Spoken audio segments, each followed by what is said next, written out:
साम्राज्य न्यूज, सामान्यांचा असामान्य आवाज।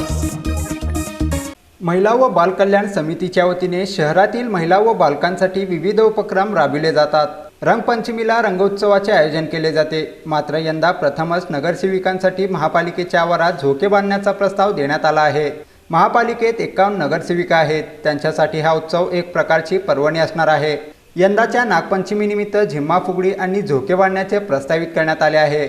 आठवड्याच्या सुरुवातीलाच 5 ऑगस्ट रोजी नागपंचमी आहे। महिला व बाल कल्याण समितीच्या सभापतींनी आयोजित केलेल्या या उपक्रमाबाबत कौतुक होत असून हा उत्सव फक्त नगरसेविकांपुरता मर्यादित न ठेवता महापालिकेतील महिला कर्मचाऱ्यांना त्यात सहभागी करून घेतले जाणार असल्याची माहिती महिला व बाल कल्याण समितीच्या सभापती कुमुद अंकाराम यांनी दिली। आज उद्याच्या आपल्या महबकाच्या मीटिंगमध्ये आम्ही महिलांसाठी नागपंचमीला झोका बांधायचा कार्यक्रम घ्यायचं ठरवलेला आहे। तर त्यासाठी मंजुरीला हा कार्यक्रम आयुक्तांच्या टेबलावर ही फाईल केलेली आहे। आजच्या या काळामध्ये खरं याची गरज आहे, कारण बघतोय आपण दिवसेंदिवस ऐतिहासिक जे आपले कार्यक्रम होते, जे ऐतिहासिक वारसा आपण जपायला पाहिजे। पूर्वीच्या काळी पाहिलं आपण 8-8 दिवस प्रत्येक गल्ली बोळामध्ये झोके बांधले जात होते। महिला या तयार होऊन नागपंचमी दिवशी येऊन झोका झिम्मा फुगडी खेळायच्या।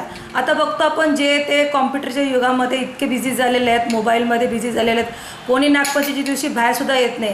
काय म्हणतात, आता एक दिवस सुट्टी मिळाली ते एन्जॉय घरात बसून करणे, पण अशामुळे काय झालं, आपला ऐतिहासिक जो वारसा आहे तो लुप्त होत आहे।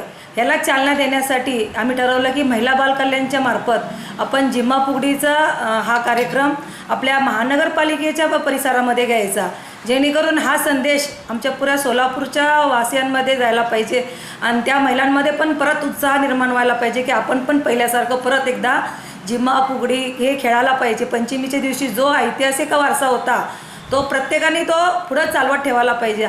हा या उद्दिष्टानेच आम्ही हा कार्यक्रम घ्यायचं ठरवलेला आहे।